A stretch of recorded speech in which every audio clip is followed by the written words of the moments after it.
So hey what's up guys, most welcome back to my another blog. তো আমি চলে আসছি বুড়ির থানা আর কি, আমাদের এই জায়গাটা দেখতে পাচ্ছ। তো আমি এই গ্রাম থেকে বিলং করি। তোমরা অনেকে বলো যে দাদা তোমার বাড়ি কোথায়, ভাই তোমার বাড়ি কোথায়। আমি তোমাদেরকে বলবো যে আমার বাড়ি এই জায়গাটা দেখতে পাচ্ছ ওখানে। এটা হচ্ছে আমাদের পাবলিক প্লেস বলতে বুড়ির থান। আর এই রাস্তাটা দিয়ে তোমরা যদি যাও, এটা দিয়ে যেতে হবে কিছুটা যাওয়ার পর, তারপরে আমার বাড়ি। ঠিক আছে, আমি এই গ্রাম থেকে বিলং করি ভাই। তো তোমাদের কোশ্চেনটা একদম সলভ করে দিলাম আজকে, ডাউট সবার ক্লিয়ার। তো শীতলকুচির একটা ছোট্ট গ্রাম হচ্ছে গোলনাহাটি। এই গোলনাহাটির রাস্তাটা তোমরা দেখতে পাচ্ছ, এই রাস্তাটা। তো এই রাস্তাটা দিয়ে যেতে হয়, মানে এটাকে বলে মধ্য গোলনাহাটি। আমাদের এখানে অঞ্চল আছে, মানে আমাদের অঞ্চলটা শীতলকুচির অঞ্চল থেকে আলাদা।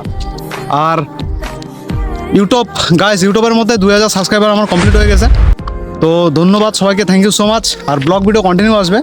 তো দেখো বন্ধু, একটা কথা বলি তোমাদেরকে, আজকে স্বপ্ন কিন্তু সবাই দেখে, ঠিক আছে? স্বপ্ন আমিও দেখি, তুমিও দেখো, বাকিরাও দেখে।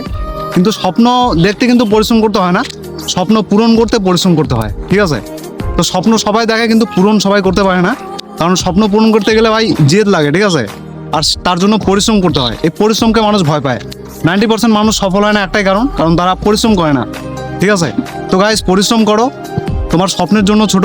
আজকে মানুষের কথা না শুনে নিজের লক্ষ্যের পিছনে ছোট, অবশ্যই তুমি একটা ভালো জায়গায় পৌঁছাতে পারবা। তো এটা ছিল আজকের ব্লগ। চলো দেখা হবে পরের ব্লগে। আর আশা করি সবাই ভালো আছো। থ্যাংক ইউ সো মাচ, ধন্যবাদ।